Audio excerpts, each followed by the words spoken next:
Hey guys, எல்லாரும் எப்படி இருக்கீங்க? இன்றைக்கி வந்து ஒரு சூப்பர் ஈஸியான ரெசிபி பண்ணலான்னு சொல்லிட்டு அதோட இன்க்ரீடியன்ட்ஸ்லாம் எடுத்து வச்சுருக்கேன். உங்களுக்கு பார்க்கும் போதே தெரிஞ்சிருக்கும் என்ன ரெசிபின்ட்டு. ஆப்வியஸாக வந்து அது பூண்டு தொக்கு தான்.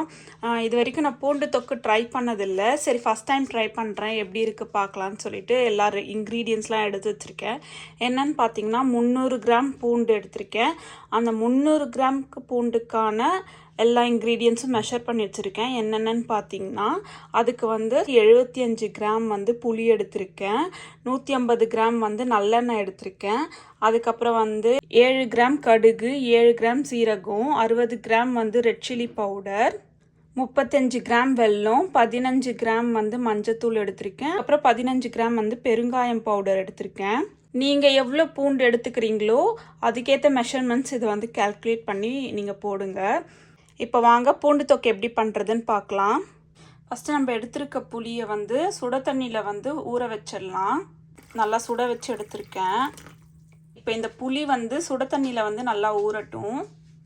புளி ஊறுற டைமில் பூண்டை வந்து நல்லா உரித்து எடுத்துருங்க. தோல்லாம் ப்ராப்பராக க்ளீன் பண்ணி நான் அந்த மேலே வர அந்த ஹார்டான பார்ட்டையும் கட் பண்ணி எடுத்துட்டேன். இது வந்து இந்த ஊரில் வந்து இது நாட்டு பூண்டு தான். அதுவே பார்த்திங்கன்னா எவ்வளோ பெருசாக இருக்குது பாருங்கள். நம்ம ஊர்லலாம் வந்து இதை விட சின்னதாக இருக்கும் நாட்டு பூண்டு. ஸோ இப்போ வந்து நான் இந்த பூண்டு எல்லாத்தையும் வந்து மிக்சியில் போட்டு அரைச்சி எடுத்துக்க போகிறேன். உங்களுக்கு வேணும்னா பாதி பூண்டை வந்து நீங்கள் அரைச்சிட்டு மீதி பூண்டை வந்து எண்ணெயில் வந்து ஒரு 10 மினிட்ஸ் வந்து மீடியம் ஃப்ளேமில் வச்சு கோல்டன் ப்ரௌன் வர வரைக்கும் ரோஸ்ட் பண்ணி எடுத்துக்கலாம். நீங்கள் 10 மினிட்ஸ் தான் வறுக்கணும்னு இல்லை, பூண்டு வந்து கோல்டன் கலரில் வந்து வறுபட்டு வரணும். எங்கள் ஹஸ்பண்ட் வந்து முழு பூண்டு இந்த மாதிரி போட்டால் சாப்பிட மாட்டாங்க. ஸோ அதனால் வந்து நான் ஃபுல்லாகவே அரைச்சி எடுத்துக்க போகிறேன். இப்போ பூண்டை வந்து மிக்சியில் போட்டுக்கலாம். ஸோ வெறும் பூண்டை தான் நல்லா பேஸ்ட் மாதிரி அரைச்சிக்க போகிறேன். 1/4 கப்பு போல் தண்ணி ஆட் பண்ணுறேன். இப்போது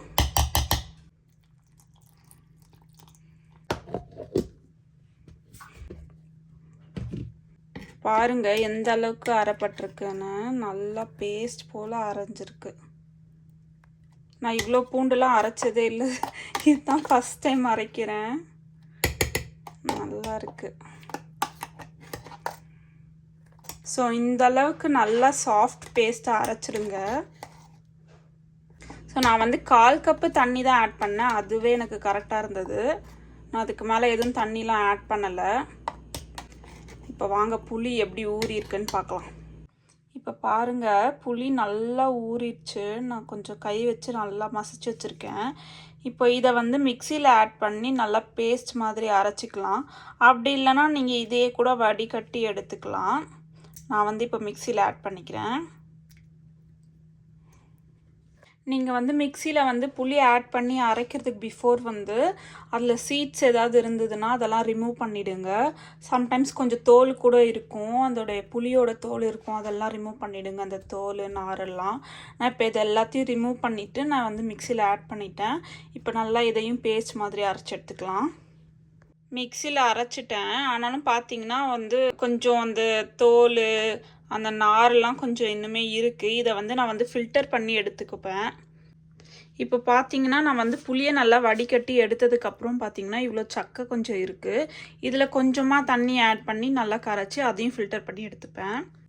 நான் அந்த மீதி இந்த சக்கையும் வந்து மிக்சியில் போட்டு கொஞ்சமாக தண்ணி ஊற்றி அரைச்சி ஃபில்டர் பண்ணிட்டேன். இப்போ பார்த்தீங்கன்னா சுத்தமாக நம்மளுக்கு வந்து புளி வந்து எதுவும் வேஸ்ட் ஆகாமல் அழகாக வந்து எல்லாம் புளி தண்ணியும் எடுத்துட்டேன். ஸோ இப்போ பார்த்தீங்கன்னா க்ளீனாக அழகாக நம்மளுக்கு ஒரு புளி பேஸ்ட் ரெடி ஆகிடுச்சு. நீங்கள் இதே மாதிரி பண்ணி பாருங்கள். இப்போ இந்த ஸ்டெப்லாம் பண்ணுறதுக்கு உங்களுக்கு வேலைப்பாடாக இருக்குன்னா நீங்கள் ரெடிமேடாக வந்து புளி பேஸ்ட் கூட கடையில் வாங்கிக்கலாம். இப்போ பார்த்தீங்களா எந்த அளவுக்கு வந்து குயிக்காக வந்து ரெடி பண்ணியாச்சு. இவ்வளோதான். இந்த ரெசிப்பியில் வந்து வேலைன்னு பார்த்தாலே இந்த பூண்டு உரித்து அரைச்சி எடுக்கணும், அதே மாதிரி புளியை வந்து கரைச்சி எடுக்கணும். இது 2 தான் நம்மளுக்கு வேலையே இந்த ரெசிப்பியில். அவ்வளோ ஈஸியாக குயிக்காக நம்மளுக்கு வந்து ரெடி ஆகிடும் இந்த ரெசிபி. இந்த புளியும் பூண்டும் நம்ம அரைச்சி ஆட் பண்ணுறதுனால நம்மளுக்கு வந்து நிறைய ரெசிபிக்கு வந்து ஈஸியாக ஆட் பண்ணிக்கலாம். ஃபார் எக்ஸாம்பிளுக்கு வந்து நம்ம வந்து தோசைலாம் சுடும் போது அழகாக இந்த பேஸ்ட் எடுத்து இந்த புளி தொக்கு எடுத்து தோசை மேலே ஸ்ப்ரெட் பண்ணி அதுக்கு நடுவில் வந்து உருளைக்கிழங்கு மசாலா வச்சா மைசூர் மசாலா தோசை ரெடி. ஸோ அந்த மாதிரிலாம் நிறைய ரெசிபிக்கு வந்து நம்ம ஆட் பண்ணிக்கலாம். நீங்கள் இந்த மாதிரி அரைச்சி ஆட் பண்ணுறதுனால வந்து அந்த பூண்டோட ஃப்ளேவர் வந்து இன்னுமே நல்லா வந்து சூப்பராக இருக்கும். அண்ட் தென் வந்து அந்த கன்சிஸ்டன்சி கன்சிஸ்டன்சியும் நல்லா இருக்கும். இந்த மாதிரி அரைச்சி ஆட் பண்ணும்போது நல்லா திக்காக பேஸ்ட் மாதிரி வரும். குழந்தைங்கள்லாம் வந்து பூண்டு வந்து ஒதுக்கி வைப்பாங்க. ஸோ அப்போ அந்த டைமில் வந்து இந்த மாதிரி நல்லா பேஸ்ட் மாதிரி நீங்கள் அரைச்சிட்டிங்கன்னா உங்களுக்கு வந்து பூண்டு எதுவும் இருக்காது அதில். ஸோ குழந்தைங்க வந்து அப்படியே சாதத்துலேயோ இல்லை ஏதாவது சைட் டிஷ்க்கோ வச்சு அழகாக சாப்பிட்ருவாங்க, பூண்டு எதுவும் வேஸ்ட் பண்ணாமல். அப்புறம் பூண்டும் புளியும் நம்ம அரைக்கும் போது தனித்தனியாக தான் அரைக்கணும், ஒன்றா போட்டு அரைச்சிடாதீங்க. இப்போ வாங்க எப்படி வந்து பூண்டு தொக்கு பண்ணுறதுன்னு பார்க்கலாம். இந்த மாதிரி அடி கனமான பாத்திரம் ஒன்று எடுத்துக்கோங்க. இதில் பார்த்தீங்கன்னா நான் வந்து நல்லெண்ணெய் ஊற்றிக்கிறேன். இப்போ எண்ணெய் நல்லா காயிட்டும், அப்போ தான் கடுகு போட்டதும் நல்லா பொரிஞ்சு வரும். நீங்கள் வந்து குக்கிங் ஆயில் யூஸ் பண்ணுறதுக்கு பதிலாக இந்த மாதிரி நல்லெண்ணெய் யூஸ் பண்ணி இந்த ரெசிபி பண்ணிங்கன்னா ஸ்மெல்லு டேஸ்ட்டு எல்லாமே அவ்வளோ சூப்பராக இருக்கும். ஸோ வந்து பெஸ்ட்டு நீங்கள் நல்லெண்ணெய் யூஸ் பண்ணி ட்ரை பண்ணி பாருங்கள். தென் முக்கியமான விஷயம், நீங்கள் இந்த ரெசிபி செய்யும் போது எந்த பாத்திரத்தில் செய்கிறீங்களோ அந்த பாத்திரத்துக்கு ஒரு மூடி எடுத்து வச்சுக்கோங்க. ஏன்னா அது மஸ்ட்டு. நீங்கள் வந்து இது ரெண்டையும் பேஸ்ட்டாக அரைச்சி போடுறதுனால அது நல்லா வெந்து குக் ஆகும் போது நல்லா மேலே தெளிக்கும். ஸோ நீங்கள் மூடி பக்கத்துலேயே வச்சுக்கிறது பெஸ்ட்டு, அப்போ தான் உங்கள் மேலே தெளிக்காமல் இருக்கும். இப்போ பார்த்தீங்கன்னா எண்ணெய் நல்லா காஞ்சிருச்சு. கடுகு ஆட் பண்ணிக்கிறேன்.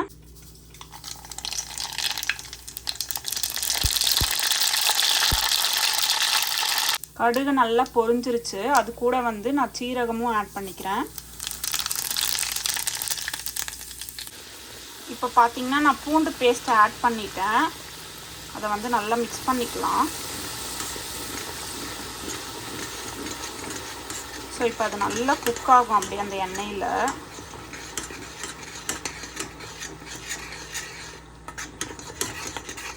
இப்போ இந்த பூண்டு பேஸ்ட் வந்து நல்லா ஒரு 2 மினிட்ஸ் வந்து எண்ணெயில் வேகட்டும். இப்போ பார்த்தீங்கன்னா உங்களுக்கே தெரியும் அது எப்படி கொப்பளிக்குதுன்னு, அது அப்படியே மேலே தெளிக்கும். ஸோ அதுக்காக நான் ஒரு மூடி போட்டு மூடிக்கிறேன். இதுவே நீங்கள் பாதி பூண்டு வந்து முழுசாக ஆட் பண்ணுறீங்கன்னா இந்த பேஸ்ட்டு போடுறதுக்கு முன்னாடியே பூண்டு போட்டு நல்லா ஒரு கோல்டன் ப்ரௌன் வர அளவுக்கு அந்த பூண்டு நல்லா வேக வச்சிடணும். அதுக்கப்புறம் இந்த பேஸ்ட்டை வந்து நீங்கள் ஆட் பண்ணிக்கலாம்.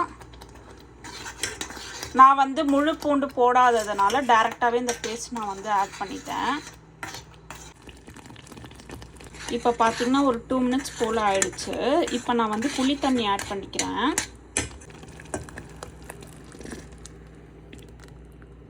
இப்போ இதை நல்லா மிக்ஸ் பண்ணிக்கலாம். இப்போ அது மிக்ஸ் பண்ணதுக்கப்புறமா 1 கப் போல் தண்ணி ஊற்றிக்கிறேன். ஸோ அப்போ வந்து நல்லா பூண்டு பேஸ்ட்டு புளிலாம் நல்லா வெந்து அந்த பச்சை ஸ்மெல் போகும். ஸோ இப்போ இது லைட்டாக ஒரு மிக்ஸ் பண்ணிக்கலாம். இப்போ பார்த்தீங்கன்னா அடுப்பை வந்து ஒரு மீடியம் ஃப்ளேம்லேயே வச்சு இதை ஸ்லோவாக குக் பண்ணுங்கள். கொஞ்சம் கேர்ஃபுல்லாக இருங்க, இது நல்லா தெளிக்கும் மேலே. ஸோ மூடி பக்கத்துலேயே இருக்கட்டும். அப்பப்போ இந்த மாதிரி நல்லா கிளறி விட்டுருங்க.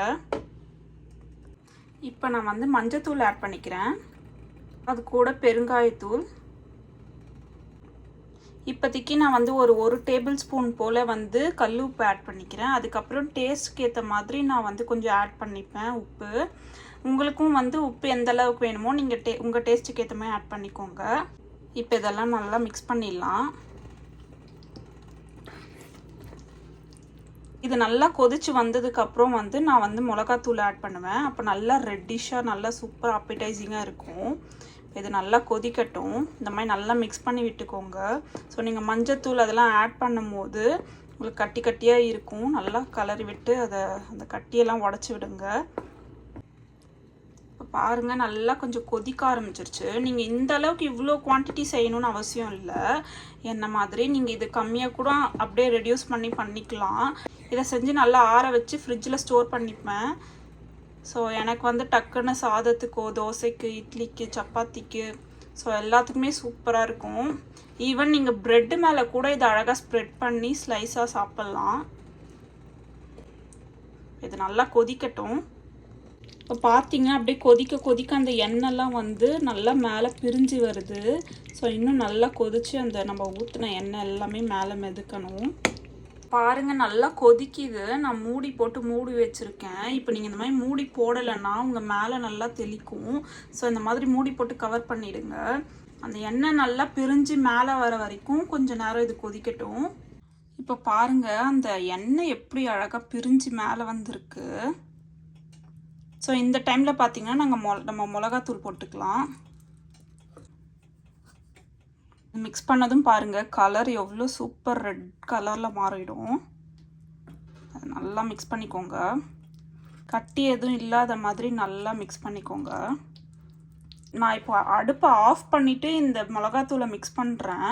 ஏன்னா நான் கொஞ்சம் சின்ன பாத்திரத்தில் வச்சுட்டேன் தெரியாமல். நீங்கள் வந்து நல்லா அகலமாக பெரிய பாத்திரமாக பார்த்து வைங்க. ஸோ வந்து நீங்கள் செய்கிற குவான்டிட்டியை விட டபுள் மடங்கு இருக்கணும் உங்கள் பாத்திரம். ஸோ அப்போ தான் உங்களுக்கு ஓரளவுக்கு மேனேஜ் பண்ண முடியும். என்னால் இப்போ வந்து அந்த மூடியை திறந்து இந்த மிளகாத்தூளை கொட்டி கலர முடியல. அந்தளவுக்கு கொதிச்சிட்டு இருந்துச்சு. அந்த மூடியை திறந்தாலே எண்ணெய்லாம் மேலே தெளிக்க ஆரம்பிச்சிருச்சு. ஸோ நான் அதனால் வந்து ஆஃப் பண்ணிட்டேன். அடுப்பை ஆஃப் பண்ணிட்டு தனியாக எடுத்து வச்சு கொஞ்சம் மிளகாத்தூள் போட்டு மிக்ஸ் பண்ணிகிட்ருக்கேன்.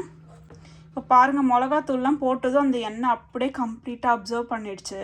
இப்போ இன்னும் நம்ம கொஞ்ச நேரம் கொதிக்க விட்டோம்னா எண்ணெய் லைட்டாக மேலே பிரிஞ்சு வரும்.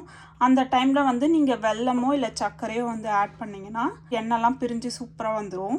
உங்களுக்கு வந்து பூண்டு நல்லா சீப்பாக கிடைக்கும் போது இந்த மாதிரி கொஞ்சம் அதிகமாக வாங்கி நீங்கள் அழகாக செஞ்சு வச்சுக்கலாம். ஃப்ரிட்ஜில் வெளியே கூட வைக்கலாம், கெட்டு போகாது. ஏன்னா நம்ம நல்லெண்ணெயிலே தான் வந்து குக் பண்ணி எடுக்கிறோம். இருந்தாலும் நம்மளுக்கு லாங் லைஃப் வரணுன்றதுக்காக வந்து ஃப்ரிட்ஜில் வச்சா இன்னும் பெட்டராக இருக்கும். ஸோ உங்களுக்கு தேவைப்படும் போது அழகாக எடுத்து ஹீட் பண்ணியும் சாப்பிட்டுக்கலாம். இல்லை அப்படியே கொஞ்சம் சாதத்தில் சுட சாதத்தில் போட்டு கூட பிசைஞ்சு சாப்பிட்டுக்கலாம். இப்போ கொஞ்சம் அந்த மிளகாத்தூள் வந்து கொஞ்சம் பச்சை வாசனை போனதும் இப்போ நான் வந்து வெல்லத்தை ஆட் பண்ணிக்கிறேன். அது கூட இதை நல்லா மிக்ஸ் பண்ணிக்கலாம். அந்த வெல்லம் நல்லா கரையிற வரைக்கும். பாருங்கள் அந்த எண்ணெய் நல்லா பிரிஞ்சு வந்திருக்கு. இப்போ இந்த வெல்லம் நல்லா கரைஞ்சதும் நீங்கள் மூடி போட்டு ஒரு 10 நிமிஷம் ஸ்லோ குக்கில் விட்டுருங்க. எனக்கே இந்த தொக்கு இவ்வளோ வந்திருக்குன்னா நான் பூண்டு எல்லாத்தையுமே அரைச்சி போட்டுட்டேன். நீங்கள் பாதி பூண்டு அரைச்சிட்டு மீதி பூண்டு வந்து முழுசாக போட்டிங்கன்னா உங்களுக்கு கொஞ்சம் குவான்டிட்டி கம்மியாக தான் வரும். நான் பூண்டு எல்லாத்தையுமே அரைச்சதுனால எனக்கு வந்து குவான்டிட்டி கொஞ்சம் அதிகமாக இருக்குது. பாருங்கள் இந்த எண்ணெய் எப்படி பிரிஞ்சு நல்லா மேலே வந்து மிதக்குது. பார்க்கவே ரொம்ப அப்பிடைசிங்காக இருக்குது. அப்படியே நல்லா காரசாரமாக இதை சாதத்தில் போட்டு பிசைஞ்சு சாப்பிட்டிங்கன்னா அவ்வளோ சூப்பராக இருக்கும். அவ்வளோதான், பூண்டு தொக்கு ரெடி ஆகிடுச்சு. இது உங்களுக்கு வேணும்னா நீங்கள் கொஞ்சம் சின்ன டப்பாவில் போட்டு வெளியே ஒரு 1 வீக் வரைக்கும் ஸ்டோர் பண்ணி வச்சு சாப்பிட்லாம். மீதியை வந்து ஃப்ரிட்ஜில் வச்சுட்டிங்கன்னா உங்களுக்கு எப்பப்போ தேவைப்படுதோ அப்போ நீங்கள் யூஸ் பண்ணி சாப்பிட்டுக்கலாம். நான் வந்து ஒரு 2 டேபிள் ஸ்பூன் கல் உப்பு ஆட் பண்ணியிருக்கேன். உங்களுக்கு வேணும்னா நீங்கள் உங்களுக்கு ஏற்ற மாதிரி ஆட் பண்ணிக்கோங்க. இந்த தொக்கை அப்படியே எடுத்து கொஞ்சமாக சாதத்தில் போட்டு சாப்பிட்டு பார்க்கலாம் எப்படி இருக்குன்னு. தட்டில் வந்து சாதம் ஆல்ரெடி போட்டு வச்சுட்டேன். இது ஜஸ்ட்டு ஒரு 1 டேபிள் ஸ்பூன் போல் தான் எடுத்திருக்கேன். ஏன்னா இதுவே ரொம்ப காரமாக இருக்கும். உங்களுக்கு வேணும்னா இது கூட கொஞ்சம் நல்லெண்ணெய் ஊற்றி கூட பிசைஞ்சு சாப்பிடுங்க. நான் அப்படியே தான் டேஸ்ட் பண்ணி பார்க்க போகிறேன்.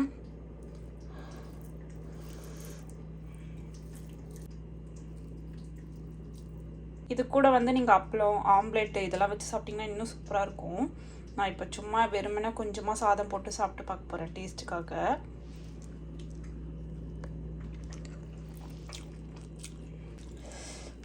காரம் நல்லா இருக்கு. இப்போ செஞ்சதுனால இது காரம் வந்து கொஞ்சம் அதிகமாக இருக்குது. நீங்கள் ஒரு 2 டேஸ் கழித்து சாப்பிட்டிங்கன்னா நல்லா காரம்லாம் கொஞ்சம் செட்டில் ஆகிட்டு இன்னும் சூப்பராக இருக்கும் ஃப்ளேவரு. நீங்கள் ஃபஸ்ட்டு செஞ்ச அன்றைக்கே சாப்பிட்றீங்கன்னா கொஞ்சம் நல்லெண்ணெய் ஆட் பண்ணிக்கோங்க. ஸோ காரம் கொஞ்சம் உங்களுக்கு கம்மியாக இருக்கும்.